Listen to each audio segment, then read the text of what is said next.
Hi friends, welcome back. പുതിയ വീഡിയോയിലേക്ക് സ്വാഗതം. ഇന്നലെ വീഡിയോ എടുക്കാൻ പറ്റിയില്ല, പല കാരണങ്ങളാൽ. അതിൽ ഏറ്റവും വലിയ കാരണം ഞാനൊന്ന് പുറത്തു പോയി ഒരു ഭക്ഷണം കഴിച്ചു. അത് കഴിഞ്ഞിട്ട് നേരെ നിൽക്കാൻ പറ്റിയില്ല. നിൽക്കുമ്പോഴേക്കും കയ്യിൽ നിന്ന് പോവുകയായിരുന്നു. ഇന്നലെ സ്ഫോടന ദിവസമായിരുന്നു.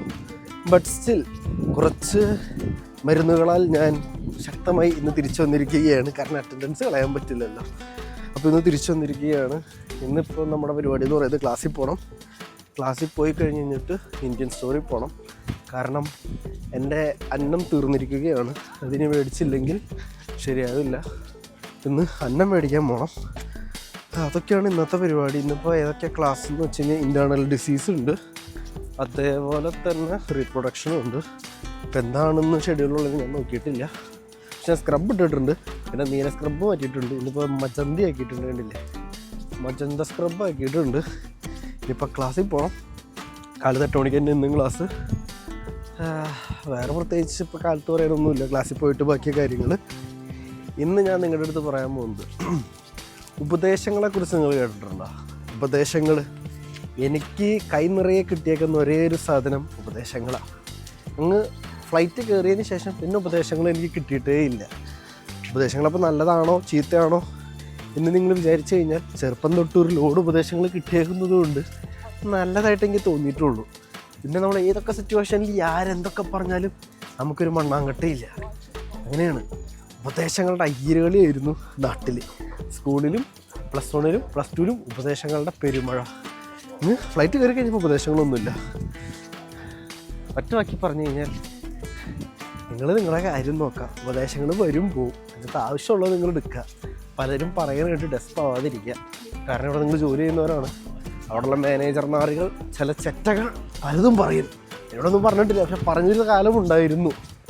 അപ്പോൾ ആവശ്യമുള്ളത് മാത്രം എടുക്കുക, അല്ലാത്തത് പൊട്ടേപ്പില്ലേ. ഇനി ക്ലാസ്സിൽ പോവാം. സ്പ്രിങ് ആയി തുടങ്ങി കേട്ടോ. കണ്ടില്ലേ, എല്ലായിടത്തും പൂക്കളൊക്കെ ഇങ്ങനെ ചെറുതായിട്ട് മുട്ടിട്ട് തുടങ്ങിയിട്ടുണ്ട്. അതൊക്കെ പിന്നെ കാണിച്ചു തരാം.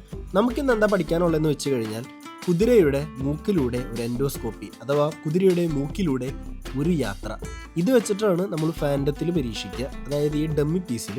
ഒറിജിനൽ കുതിരയിൽ നമ്മൾ വേറെ ആയിട്ടാണ് ഉപയോഗിക്കുക. അത് ലാസ്റ്റ് നിങ്ങൾ കാണും. അപ്പോൾ ഈ ഒപ്റ്റിക് ഫൈബർ ക്യാമറ ഈ കുതിരയുടെ മൂക്കിക്കോടെ ഇങ്ങനെ പോകുമ്പോൾ ഇങ്ങനെയാണ് കാണുക. നമ്മൾ അതിക്കൂടെ പോകുമ്പോൾ അവിടെ എന്തെങ്കിലും സംഭവങ്ങളൊക്കെ ഉണ്ടോ എന്നാണ് നോക്കുന്നത്. ഇനി നമുക്ക് ഒറിജിനൽ കുതിരയിൽ പോയി പരീക്ഷിക്കാം. ഇങ്ങനെയാണ് ഡമ്മിയിൽ നമ്മൾ ചെയ്യുക. ഇനി ഇവനിൽ ചെയ്യണം. നോക്കിയും കണ്ടും ചെയ്തില്ലെങ്കിൽ നമ്മൾ പറക്കും എയറിലേക്ക്. എന്തോ ഭാഗ്യത്തിനായിരുന്നു അങ്ങോട്ട് പോയില്ല. അപ്പോൾ ഇവളാണ്, അവളുടെ പേരെന്ന് പറയുന്നത് ബേഷ്യ എന്നാണ്. അവളാണ് നമ്മൾ പരീക്ഷിക്കാൻ പോണേ. ഒറിജിനൽ കുതിരയിൽ നമ്മൾ ഈ സാധനം വെച്ചാണ് ചെയ്യുക.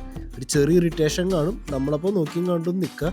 കുതിരയുടെ ഒരു കടിയൊക്കെ കിട്ടിയാൽ കൈ വരെ മുറിഞ്ഞു പോകുന്നതായിരിക്കും. നോക്കിയും കണ്ടും ചെയ്യുക.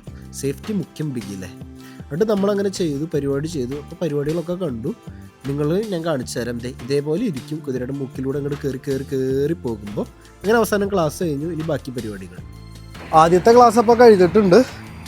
വലിയ കുഴപ്പമൊന്നുമില്ല. നിങ്ങളെ കണ്ട പരിപാടി തന്നെ മൂക്കിക്കൂടെ അങ്ങോട്ട് കയറ്റി. ഭാഗ്യത്തിന് ആർക്കും ചവിട്ട് കിട്ടിയില്ല, വീഡിയോ എടുക്കാൻ പറ്റിയില്ല. പരിപാടി കുതിരനെ തിരിച്ച് കയറ്റാൻ പോയപ്പോൾ കുതിര ഇത്തിരി സീനായിരുന്നു. പിന്നെ ഇവർ പറഞ്ഞിട്ടൊക്കെ ഉള്ളതാണ്, എന്തെങ്കിലും കിട്ടിക്കഴിഞ്ഞാൽ മേടിച്ച് കൈപ്പിടിക്കാന്നേ ഉള്ളൂ. കാരണം മൃഗങ്ങൾ എപ്പോഴും അൺപ്രഡിക്റ്റബിൾ ആണല്ലോ. ആർക്കൊന്നും കിട്ടില്ല. പക്ഷെ മുന്നൂറാളൊരുത്തന് ജസ്റ്റ് മിസ്സിന് പോയിട്ടുണ്ട്. ഒരു പശുവിൻ്റെ ഒരു ചവിട്ട് ജസ്റ്റ് മിസ്സിന് പോയിട്ടുണ്ട്. അത് കിട്ടിയിരുന്നെങ്കിൽ അവനെ ഉറപ്പായിട്ടും തീർന്നേനെ. ഇന്നിപ്പോൾ അത്രയും പ്രശ്നമില്ലായിരുന്നു. കുതിര ഒന്ന് ചെറുതായിട്ടൊന്ന് ഇടഞ്ഞുള്ളൂ. കാരണം ഈ കാലത്ത് തന്നെ പോയിട്ട് ആരുടെയും മൂക്കിൽ കൈയിട്ട് കഴിഞ്ഞാൽ നല്ല സുഖമുള്ള പരിപാടിയല്ലല്ലോ. അപ്പോൾ അതങ്ങനെ കഴിഞ്ഞു. ഇനിയിപ്പോൾ അടുത്ത ക്ലാസ്സിന് ഒരു അരമണിക്കൂർ ഗ്യാപ്പ് ഉണ്ട്. ഇവിടെ ഞങ്ങൾ ചുമ്മാ അങ്ങോട്ടും ഇങ്ങോട്ടും നടക്കാൻ പോവുകയാണ്. കാരണം വെറുതെ എന്ത് ചെയ്യാനാണ്. പിന്നെ ഇപ്പോൾ കാലാവസ്ഥയും ബെറ്ററായി തുടങ്ങിയിട്ടുണ്ട്. പക്ഷെ തണുപ്പിലൊരു മാറ്റമില്ല. തണുപ്പ് കൂടുന്നേ ഉള്ളൂ. ആകാശമൊക്കെ കേട്ടിട്ട് അവിടെ മൂടിക്കിടക്കാണ്. അതുകൊണ്ട് തന്നെ അത്രയും തണുപ്പുണ്ട്. അത്രയും സുഖമുള്ള പരിപാടിയല്ല, പക്ഷെ തണുപ്പുണ്ട്. എന്ത് ചെയ്യാൻ. അപ്പോൾ ഇനി അടുത്ത ക്ലാസ്സിന് വേണ്ടിയിട്ട് നമുക്ക് ഷാപ്പ് കേക്ക് കയറി അതെന്തെങ്കിലും മേടിക്കാം, എന്നിട്ട് നടക്കാം. ഷാപ്പ് കേക്ക് കയറുമ്പോൾ നിങ്ങൾക്ക് പട്ടയെന്ന് പറഞ്ഞ് കഴിച്ചിട്ട് പോകാനാണെങ്കിൽ ഇങ്ങനത്തെ കുറേ ഐറ്റംസ് ഉണ്ട്. അല്ലെങ്കിൽ ഇപ്പോൾ ജ്യൂസോ ഫ്രൂട്ട്സോ അതൊക്കെ ഉണ്ടാവും. പക്ഷേ ബാക്കി എല്ലാ കടകളിലും വെച്ച് വില കൂടുതലായിരിക്കും എന്നൊരു പ്രശ്നമുണ്ട്. നമ്മുടെ ഒരു ഡെയിലി യൂസിന് വേണ്ട എല്ലാ സാധനങ്ങളും, പക്ഷെ വില ഒരു പൊടിക്ക് കൂടും. എല്ലാത്തിൻ്റെയും ഇത്തിരി. അങ്ങനെ രണ്ടാമത്തെ ക്ലാസ് തുടങ്ങാനുള്ള സമയമായി. കുറച്ച് നേരം വെയിറ്റ് ചെയ്യേണ്ടി വന്നു. ഞാൻ എന്തോ ഇച്ചിരി നേരത്തെയായി പോയി. പറഞ്ഞിട്ട് കാര്യമൊന്നുമില്ല, പൊതുവേ ഞാൻ എപ്പോഴും നേരത്തെയാണ്. എന്നാലും കുറച്ച് നേരം അവിടെ പട്ടി പോസ്റ്റായിട്ട് ഇരുന്നു. അത് കഴിഞ്ഞിട്ട് അവസാനം ക്ലാസ് തുടങ്ങി. ഇന്ന് നമുക്കുണ്ടായത് കുതിരയിലെ തന്നെ ഫീമെയിൽ റീപ്രൊഡക്റ്റീവ് പാർട്സിലെ സാമ്പിൾ എടുക്കൽ പരിപാടികൾ, കുറച്ച് അങ്ങനത്തെ പരിപാടികളാണ്. ഒറിജിനൽ കുതിരയിൽ നമുക്ക് ചെയ്യാനുള്ള അവസരമായിട്ടില്ല. അപ്പോൾ നമുക്ക് ജീവനില്ലാത്ത ഓരോരോ കുതിരയിൽ ഓരോരോ പരിപാടികൾ അങ്ങനെ നമുക്ക് വിശേഷിപ്പിക്കാം. അപ്പം അതും കഴിഞ്ഞു. ഇനി തിരിച്ച് ബാക്കി പരിപാടികളിലേക്ക്. അങ്ങനെ ഇന്നത്തെ ക്ലാസ്സിൻ്റെ പരിപാടി കഴിഞ്ഞു. ഇനിയിപ്പോൾ ഇന്ത്യൻ സ്റ്റോറിൽ പോകണം. നിങ്ങൾ റോഡ് നോക്കിയേ, നല്ല രസമല്ലേ കാണാൻ. ഈ വഴി അങ്ങനെ അങ്ങോട്ട് പോകണം. ഇന്ത്യൻ സ്റ്റോറിൽ പോയിട്ട് അരി അത്യാവശ്യമായിട്ട് മേടിക്കണം. പിന്നെ വേറെ എന്തെങ്കിലും പച്ചക്കറി എന്തെങ്കിലും വന്നിട്ടുണ്ടെങ്കിൽ അതും നോക്കണം. എനിക്കറിയാൻ പാടില്ല, അരി നിർബന്ധമായിട്ട് വേണം. ഞാൻ ഇന്ത്യൻ സ്റ്റോർ തുറന്നുകൊണ്ടോ നോക്കട്ടെ. കഴിഞ്ഞ ദിവസം കണ്ടൊരു കരക്കമ്പിയൊക്കെ കേട്ടായിരുന്നു. അവർ അടച്ചു പോയി, എന്താ സാനിറ്ററി ഇഷ്യൂസ് കാരണം അവർ അടച്ചു പോയി എന്നൊരു കരക്കമ്പി ഉണ്ടായിരുന്നു. പോയി നോക്കട്ടെ അവർ അടച്ചു പോയോ ഇല്ലയോ എന്നുള്ളത്. പോട്ടെ, അരി മേടിക്കട്ടെ. അരിയുടെ റേറ്റ് എന്ന് പറയുന്നത് ഇവിടെ 95 സ്ലോട്ടിയാണ്. 95-90 ആ റേഞ്ചിലാണ് ഇവിടെ അരിയുടെ പ്രൈസ് പറയുന്നത്. 10 കിലോൻ്റെ ചാക്കിൻ്റെ കേസാണ് പറയുന്നത്. ഇപ്പോൾ ചില എൻ്റെ കൂട്ടുകാർ ജർമ്മനിയിൽ നിന്ന് കൂടെ ഒന്ന് പിടിച്ചുകൊണ്ട് പറഞ്ഞിട്ട് അവരുടെ അവിടെ ഇന്ത്യൻ സ്റ്റോർ ഇല്ലാത്തതുകൊണ്ട്. പിന്നെ അതേപോലെ തന്നെ ചിലവന്മാർ ഈ പോളണ്ട് ബോർഡറിലുള്ളവരുണ്ട് ജർമ്മനിയുടെ. അവരും ഈ പറയുന്ന പോളണ്ടിൽ വന്നിട്ട് ഫുഡ് മേടിക്കും ബിദ്രോങ്കയിൽ. കാരണം ബിദ്രോങ്കയിൽ അത്രയും റേറ്റ് കുറവാണ്. അപ്പോൾ ഇനി ഇന്ത്യൻ സ്റ്റോറിൽ പോട്ടെ, എന്നിട്ട് ബാക്കി പരിപാടികൾ. ഇവിടെ നിന്നൊരു ഷോപ്പ് ഏഷ്യ ഉണ്ടോ നിങ്ങൾ? അത് കഴിഞ്ഞ് കുറച്ചും കൂടി പോകും വേറെ ഇന്ത്യൻ സ്റ്റോർ ഉണ്ട്. അവിടേക്കാണ് ഞാൻ പോണേ. അവിടെ കയറും, അവിടെ നടന്നില്ലെങ്കിൽ ഇങ്ങോട്ട് തിരിച്ചു വരും. എന്നിട്ട് ഏതെങ്കിലും മേടിക്കും. ഇത് രണ്ടും നടന്നില്ലെങ്കിൽ അവിടെ നിന്നൊരു 100 മീറ്റർ അപ്പുറത്ത് വേറൊരു ഇന്ത്യൻ സ്റ്റോറും കൂടി ഉണ്ട്. അങ്ങോട്ട് പോകും, എവിടെന്നേലും മേടിക്കും. അരി ഇല്ലാണ്ട് എനിക്ക് പറ്റൂല. എല്ലാ സാധനവും കൂടി ഉണ്ടോയെന്ന് വെച്ച് കഴിഞ്ഞാൽ ഏതാണ്ടൊക്കെ ഉണ്ട്. കടലപ്പരിപ്പ്, ചെറുപയർ, മുതിര, ഇതൊക്കെയോ സാധനങ്ങൾ ഇവിടെ ഉണ്ട്. ഇതൊക്കെ ഒരു 10 സ്ലോട്ടിക്ക് മേലെ എന്തായാലും ഉണ്ട്. പിന്നെ വെയിറ്റ് കാറ്റഗറി അനുസരിച്ച് അത് മാറിക്കൊണ്ടേയിരിക്കും കേട്ടോ. ഇവിടെയാണെങ്കിൽ ചായപ്പൊടി, നിറച്ച് ചായപ്പൊടി, നല്ല ചായപ്പൊടി. ഞാൻ ഉപയോഗിക്കുന്ന ചായപ്പൊടി ഇതിൻ്റെ വലിയത് 1 കിലോൻ്റെ, അതാണ് ഞാൻ എപ്പോഴും വയ്ക്കുക. അതേ ഇരിക്കണം 45 സ്ലോട്ടി. ഇവിടെ നിന്ന് തളിച്ചടിപ്പിക്കുന്ന കുറച്ച് സാധനങ്ങളാണ് ഇതേ ഇരിക്കുന്നത്. പാർലീജി വലിയ പാക്കറ്റ്. പിന്നെ കഴിഞ്ഞ ദിവസം ക്രാക്ക് ജാക്കൊക്കെ ഉണ്ടായിരുന്നു ഇവിടെ. ഇപ്പം ഇവിടെ പോയാൽ ഇതായിരിക്കണം ഫാബ്, സോന പാപ്പടി, കുറേ ഐറ്റംസ് ഉണ്ട് ഇവിടെ. എന്താ ആരാണോ കണി കണ്ടേ? ആ കടയിൽ അരിയില്ല. ഇതേവരെ പോയിട്ട് കിട്ടാണ്ടിരുന്നിട്ടില്ല. ആദ്യമായിട്ട് വീഡിയോയും പിടിച്ചോണ്ട് പോയത്. അന്ന് അരിയില്ല. നമുക്ക് അടുത്ത കടയിൽ പോയിട്ട് നോക്കാം അവിടെ അരി ഉണ്ടോയെന്ന്.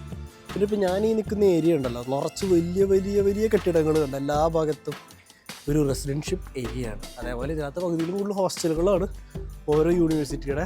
കാരണം ഇവിടെ ചറപറ എന്ന് പറയുന്ന യൂണിവേഴ്സിറ്റികളാണ്. ബ്രസ്ലോയിൽ തന്നെ പോളിടെക്നിക് ഉണ്ട്, ബ്രസ്ലോ യൂണിവേഴ്സിറ്റി ഉണ്ട്, പിന്നെ എൻ്റെ മെഡിക്കൽ യൂണിവേഴ്സിറ്റി ഉണ്ട്, വേറെ യൂണിവേഴ്സിറ്റി ഉണ്ട്. അപ്പോൾ അങ്ങനെ കുറേ യൂണിവേഴ്സിറ്റികളുടെ നടുക്കാണ് ഇപ്പോൾ ഞാൻ നിൽക്കുന്നത്. ഇവിടെ ഇപ്പോൾ പോയ വഴി ലോക്ക് ചെയ്തേക്കുന്ന ആകെ മൊത്തം കാലക്കേടാണല്ലോ. വേറെ വഴി പോവാം. അതേപോലെ ഇതേ 2 കപ്പിൾസ് പോകണം. അവിടെ ഒരാവശ്യമില്ലാണ്ട് കയറിയതാണ്. പക്ഷെ നല്ല ഓഫർ ഉണ്ടായിരുന്നു. ഉരുളൻകിഴങ്ങിന് കിലോ 1 സ്ലോട്ടിക്ക് കിട്ടി. ചിക്കനാണെങ്കിൽ കിലോയ്ക്ക് 4 സ്ലോട്ടിക്ക് കിട്ടി. പിന്നെ നമ്മുടെ ഐറ്റം 2 സ്ലോട്ടിക്ക് കിട്ടി. ഇത്രയും സാധനങ്ങൾ ഇടയ്ക്ക് പോയ വഴിക്ക് മേടിച്ചു. ഇതിവിടെ ഇങ്ങനെയാണ് പേയ്മെൻറ്റ്. അല്ലെങ്കിൽ ഇങ്ങനെ ചെയ്യാം, അല്ലെങ്കിൽ ക്യാഷ്യറിൻ്റെ അടുത്ത്. അങ്ങനെ രണ്ടാമത്തെ കടയിൽ നിന്ന് കയറി അരി മേടിച്ചു. 95 പ്രതീക്ഷിച്ചേ, പക്ഷെ 90-ന് കിട്ടി. അവരെന്തോ വില, എന്തോ ഓഫർ, എന്തോ തേങ്ങ മാങ്ങാനൊക്കെ പറഞ്ഞ് എന്തായാലും നമുക്ക് ലാഭം 5 സ്ലോട്ടി കുറഞ്ഞ് കിട്ടി. ഇപ്പോൾ 10 കിലോ കയ്യിൽ പിടിക്കണം എന്നൊക്കെ ആയിരുന്നു എൻ്റെ ആഗ്രഹം. പക്ഷേ വീഡിയോ കൂടി എടുക്കുന്നതിൻ്റെ പേരിൽ എനിക്ക് ഇങ്ങനെ വെക്കുന്നതാണ് എനിക്ക് കംഫർട്ട് കൂടുതൽ, ഭാരം കുറവും. ഇപ്പം ഇങ്ങനെ ഇങ്ങോട്ട് വെച്ചിറങ്ങി. ഇനിയിപ്പോൾ ഇവിടെ നിന്ന് നേരെ ഞാൻ പോകേണ്ടത് ഈ കാണുന്ന ട്രാൻസ് സ്റ്റേഷനിലേക്കാണ്. കാണുമ്പോൾ നിങ്ങൾക്ക് ചെറുതായിട്ട് തോന്നുന്നത് 0.5x ഇട്ടിട്ടാണ്. ആവശ്യത്തിന് വലിപ്പമുള്ളതാണ്. ഈ ആൾക്കാരുടെ ഇടയ്ക്കൂടൊക്കെ എരിച്ചാക്കും ചോന്നുകൊണ്ട് ഞാൻ നടക്കണം. പ്ലസ് ഇത് കഴിക്കണം എന്ന് എനിക്ക് ആഗ്രഹമുണ്ട്, പക്ഷെ പറ്റുമെന്ന് എനിക്ക് തോന്നണില്ല. അപ്പം എന്തായാലും ആവട്ടെ, ഇന്നിപ്പോൾ ഇങ്ങനെയൊക്കെയായി കാര്യങ്ങൾ. ഇനിയിപ്പോൾ അരി കൊണ്ടോട്ടെ. അരി എങ്ങനെയുണ്ടെന്ന് ഞാൻ വേറൊരു ദിവസം പറയാം. ഇവിടെ നമ്മുടെ മഞ്ജു വാര്യർ അംബാസഡറായിട്ടുള്ള എൻ്റെ ഏതോ ഒരു മട്ടരി ഉണ്ടല്ലോ, അത് ഏതാണെന്ന് ഞാൻ പറഞ്ഞത്, ഏതോ ഒരെണ്ണമുണ്ട്. പിന്നെ വേറെ ഒരു ടൈപ്പ് മട്ടരി ഉണ്ട്, വേറെ മട്ടരി ഉണ്ട്. പിന്നെ 3-4 ഇന്ത്യൻ സ്റ്റോർ ഉള്ളതുകൊണ്ട് തന്നെ ഇഷ്ടം പോലെ സാധനങ്ങൾ ഇവിടെ കിട്ടും. ഇവർ തമ്മിൽ തന്നെ കോമ്പറ്റീഷൻ നടത്തി ഇവർ തന്നെ വില കുറച്ച് കളിക്കും. നല്ല രസമുള്ള പരിപാടിയാണ്. നമ്മൾ വെറുതെ നോക്കി നിന്നാൽ മതി. പറ്റിയ ഒരു ദിവസം ദീ കാണുന്ന മോളിലും കയറാം. അത്രയൊക്കെ ഉള്ളൂ. ഇനി ഞാൻ തിരിച്ചെന്ന വീട്ടിൽ പോട്ടെ.